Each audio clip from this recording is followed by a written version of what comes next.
The fourth stanza, uttered by the Buddha in response to a deity asking for an explanation of the real bliss. This gatha runs in the Buddha's words as follows. Mata pitu pattanam puttadarasa sangaho anakulacha kammanta etam mangalam uttamam. The direct meaning or the primary meaning or the superficial meaning of this stanza is Mata pitu pattanam, looking after one's own mother and father. Puttadarasa sangaho, caring for one's wife and children. Anakulacha kammanta, engage in proper activities properly.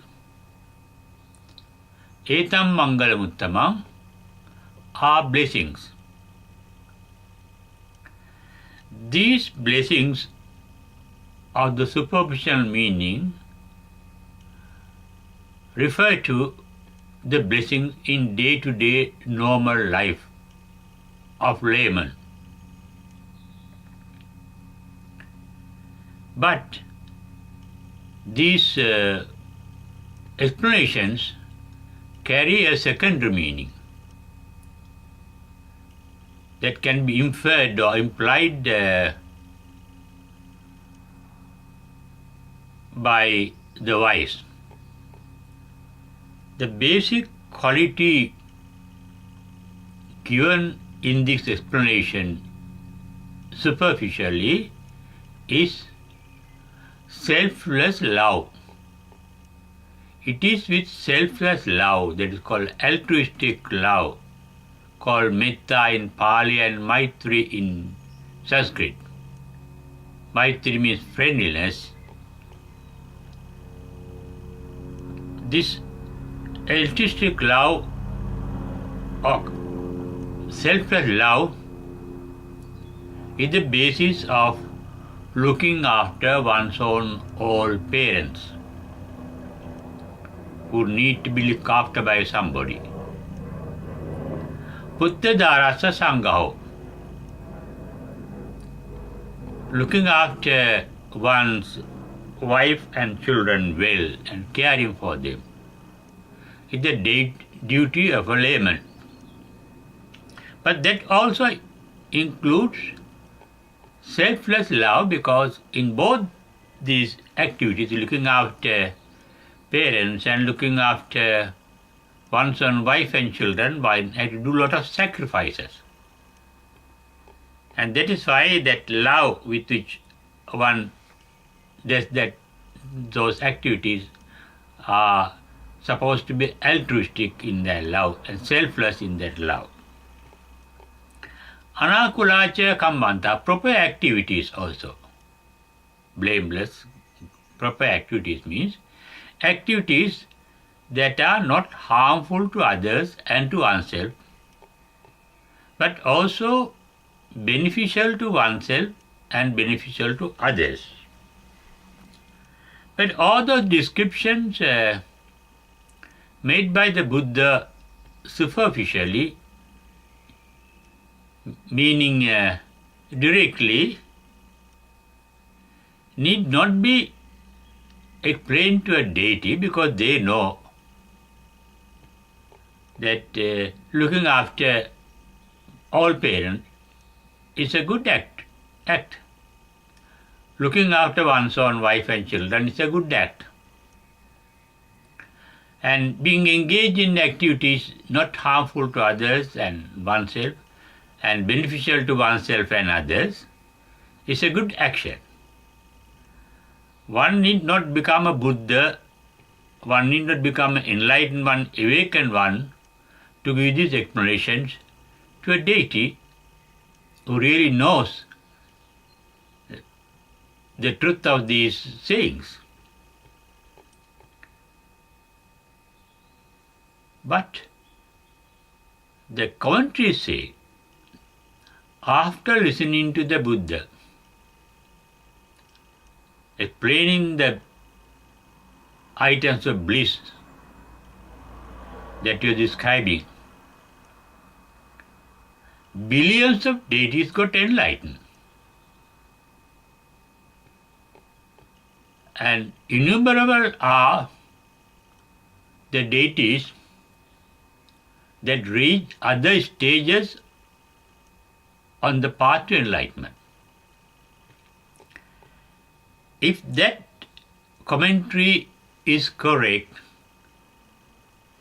this utterance of the Buddha in stanzas should carry the technique of enlightenment or describe the path to enlightenment.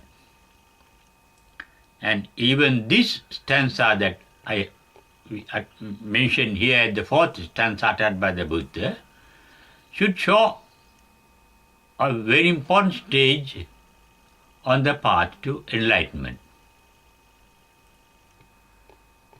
Now, we have been dealing with the first three stanzas, and I refer to them as describing indirectly with a secondary meaning the trances on the path to enlightenment, the trances of Buddhist meditation. The first trance says there is a bliss in experiencing the delight of the trance with the sense organs, outer sense organs fully open. That is, being aware of sense objects, but without being attracted by those objects or not become repulsive to them. That is, being neutral to sensation, with full awareness of sensation. That neutrality of the mental state lessens the mental activities of thinking of how to get things what one desires and how to get rid of things what one resent or dislike. But here the mind is mental, and there is no mental activities of attraction and repulsion and thinking of getting what is attractive and getting rid of what is repulsive. Then the mind is at rest. The active mind is resting, relaxing, and that relaxation of the mind in the first trance brings the first delight of the trance, delight of the first trance. These are the words used by the Buddha in describing the first trance. Abeywickrama, free from mental, kama means mental magnetism, desiring pleasant sensory objects, desiring things pleasant to the eye, ear, nose, tongue, skin, etc., the body, etc. When the mind is not desiring anything or not hating or repulsing anything, Abeywickrama akusalehi dhammehi, the mind is free from unwholesome mentalities. According to Buddha's teaching, unwholesome mentalities of the mind are based on greed, hatred, and ignorance or unawareness. But in the first trance, one is fully aware of sensations. but one's mind is not disturbed by the sensations. And that mind is relaxed, and the relaxation brings a delight. Savicharam vivekajam. Savichara means the mind comes to sensation of sense objects.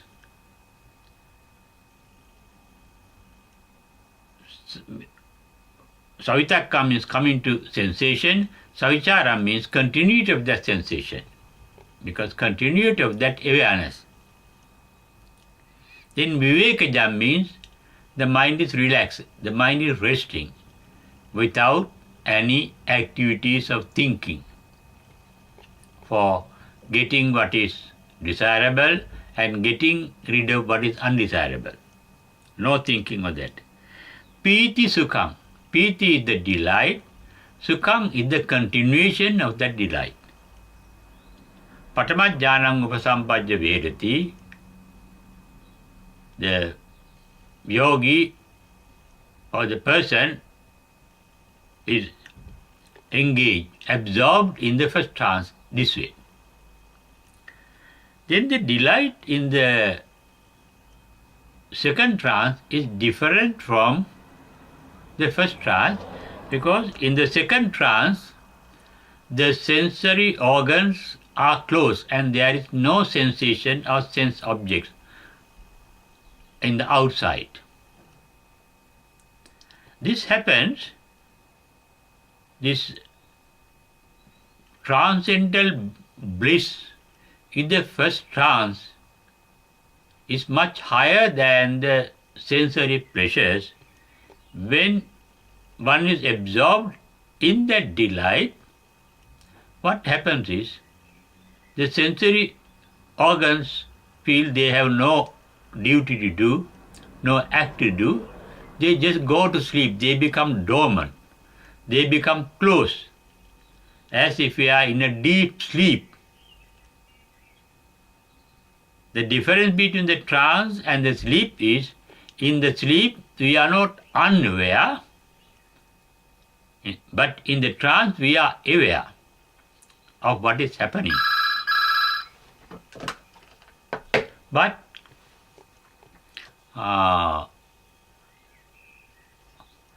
what happens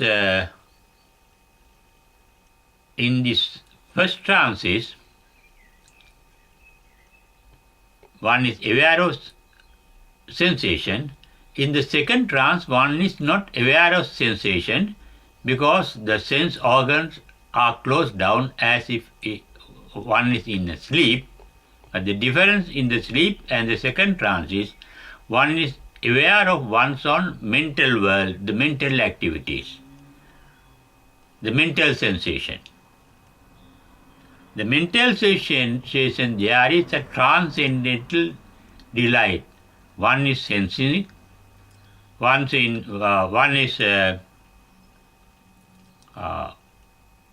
being aware of the delight of the second trance. And that delight of the second trance is higher than the first trance, because in the second trance there is no sensation of outer objects, sensory objects. The mind is less active, just absorbed in the delight of the trance, and that is called vitakka vichara upasama. Vitakka means taking sensory objects into the sense, being aware of them. Vichara means continuation of that awareness or sensation. Upasama means both taking objects into sensation and continue the sensation. Upasama stops. Ajjattan sampasadana. Ajjanta means inside, inner state, sampasadana. Come into being. Chetaso ekodibhava. The mind is concentrating. Mind is absorbed. Ekodibhava. Avitakkam avicharang samadhidam pitisukam. Avitakkam means non-sensation, and therefore avichara, non-continuous sensation. Samadhidam, mind is aware of then only of the delight of the trance, the mental state in the second trance. Cheso ekadbam, samadhidam pijusukam, and that means transcendental delight, samadhidam pijusukam, what is generated by the trance, one get into the second trance and continue in that trance. Then what happens is, we have described earlier, one comes to the, get advanced into the third trance. What happens with third trance according to the Buddha's description is Pityacha viraga. Viraga means non-attached. Pitya means the delight. In the first trance, the delight of the restfulness of the mind, relaxation of the mind. In the second trance, the delight of the trance without any sensation of external sense objects while the sense organs are sleeping. Pityacha viraga, non-attached, and upekho, equanimity. The mind is neutral, not attached, not resentful. That is means neutral. Upekha viharati sukhancha. And viharati means one continues. Upekha, in equanimity.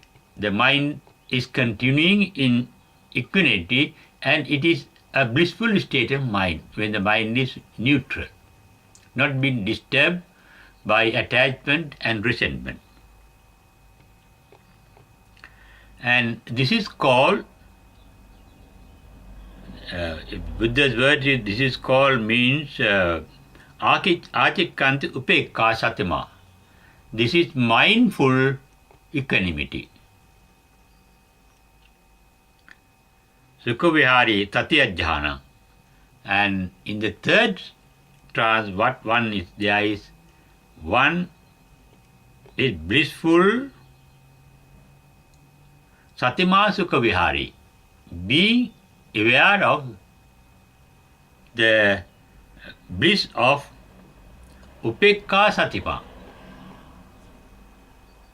being aware of the equanimity of the mind, the neutral mind, the peaceful mind, the non-thinking mind, because it has nothing to think, because it is not attached and it is not resentful to anything. And that is a mind that is more advanced in blissfulness than the previous trance called the third trance. Then come to the fourth trance that I mentioned at the beginning, saying the fourth stanza taught by the Buddha describes indirectly the nature of the fourth trance. It is in the fourth trance one can get enlightened. One can become a Buddha. And that is the last trance of the four trances called Rupavachara Dhyana, trances of form, trances based on form, mental forms.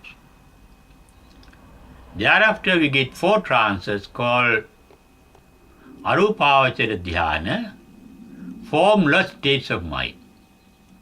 We can come to it later. Then what happens in this fourth trance, the fourth trance of mental formation? But the mental formation in the previous trance was equanimity and the bliss of equanimity. That is a mental formation.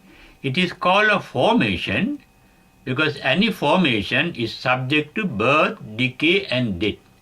They are called sankata. because they arises and they pass away. They arises like clouds and then pass away like clouds. That means mental condition. But here the mental condition that one was experiencing in the third trance was the bliss of equanimity. And in the fourth trance what happens is sukhasacha pahana.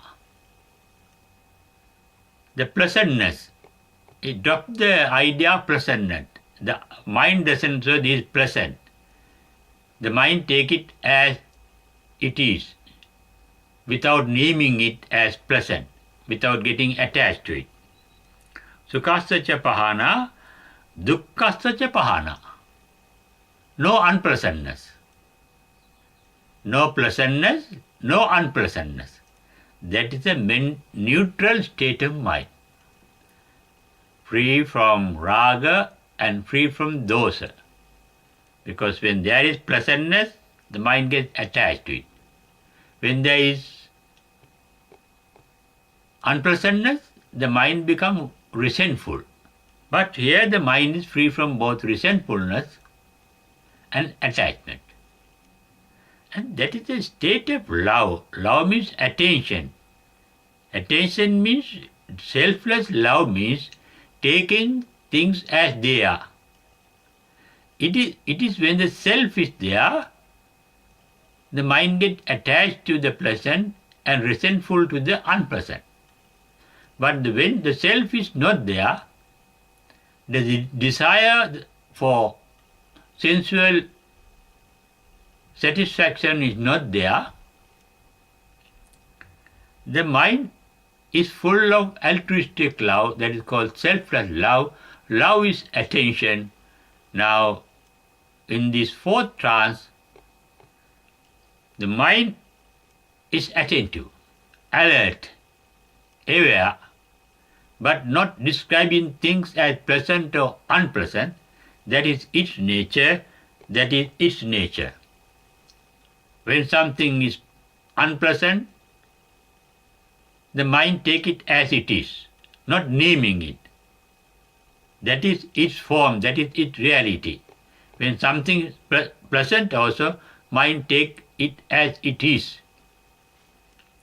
That is perfect neutrality. Pubbeva somanassa domanassanam attangama. Pubbeva means the previous. Somanassa domanassa. Pleasant states of mind and unpleasant states of mind. Even in these first, second and third trances, there is a tendency of the mind to break down the trance by the mind become attached to it or become resentful to it in the normal way. When the because any trance is subject to birth, decay and death. When the trance continues, the mind is pleasant. When the trance breaks down or stops, mind becomes unpleasant. And those states called somanassa domanassa. Somanassa means pleasant mental state. Domanassa means unpleasant mental state. Attangama, they have gone down. They are like a setting sun or setting moon. They have disappeared. They must have gone deep into the subconscious. The conscious mind is not aware of the nature of pleasantness or unpleasantness enjoyed previously. Adukkam asukam. Adukkam means not painful, not blissful. Dukkha means bliss. Adukkha means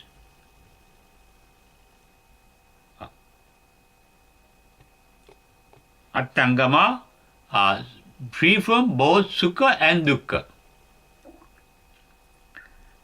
Free from, that means mind is free from, adukkha means free from dukkha.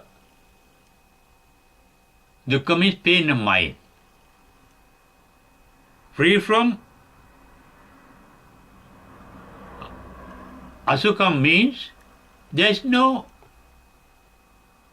pleasantness also. There is neither pleasantness nor unpleasantness in the mind. Attangama upekka sati parisiddhu. And that is the parisuddhi means the purest form of equanimity.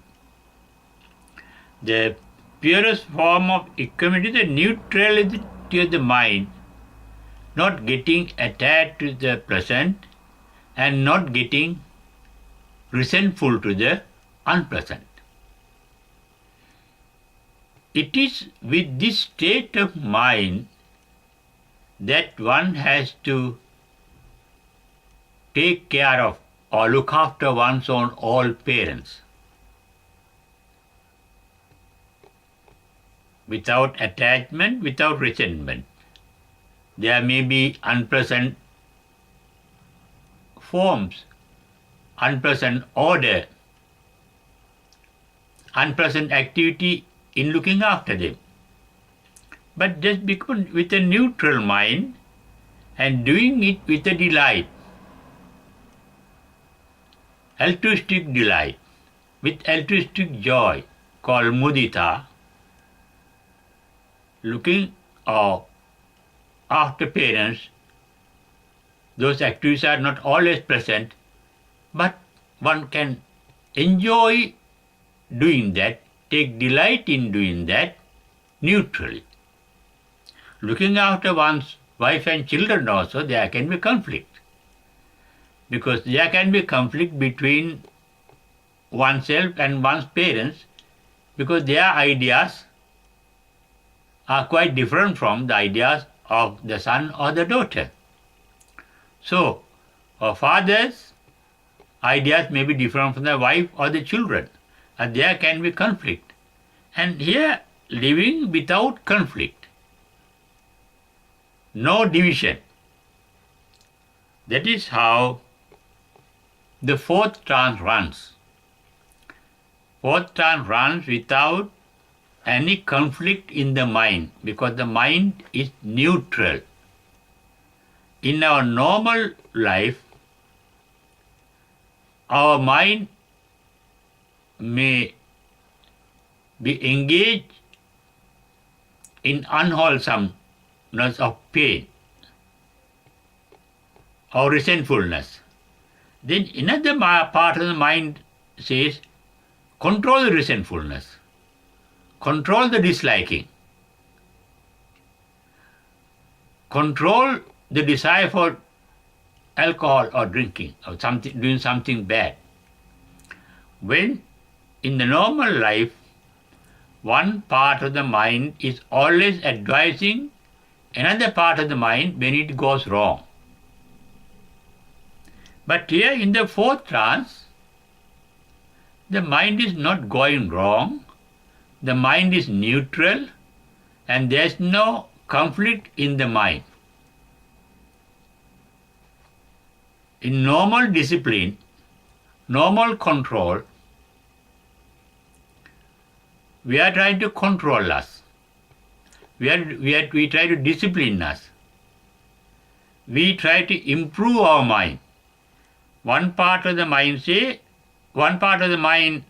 become unwholesome or unpleasant, then another part of the mind doesn't like that unpleasantness, and that part wants to get rid of that unpleasantness. When one part of the mind is pleasant, another part of the mind wants to get attached to that pleasantness, pleasant state of mind. I refer to this because in the previous trances, after the first trance, the mind is delighted in the transcendental delight of the mind. And that delight is a part of the mind, a delightful state of the mind, and there is the self behind it. One self approving or disapproving something that is happening in the mind. But in this fourth trance, there is neither approval nor disapproval. In our day-to-day life also, we can be realized and blissful in mind when we are not resentful or attached to anything. When our mind is not approving or disapproving something. When the mind is taking things as they are. You may not be able to do it throughout your day-to-day life, but mind can be relaxed only if we can take things as they are. When the wife is angry, take her as it is. When she is very loving and kind and pleasant, take her as it is, not getting attached to it. Because her pleasantness also can disappear, her unpleasant also can disappear. Because nothing in this world is permanent. Therefore, in this world also, if you have mental attitude of not being attached and resentful and taking things as they are, then we are leading a blissful life. That is why Buddha advised for the layman, look after your parents, take care of your wife and children, and be engaged in proper activities. In all those activities, looking after parents, looking after children, looking after wife, one can practice the neutral state of mind, called the middle path advised by the Buddha. The middle path comes to a climax at this fourth trance I have been describing so far. When you get used to be neutral that way, in the transcendental meditation, you can use that quality in the day-to-day life also. And that is the Buddhist way of life, treading the middle path preached by the Buddha.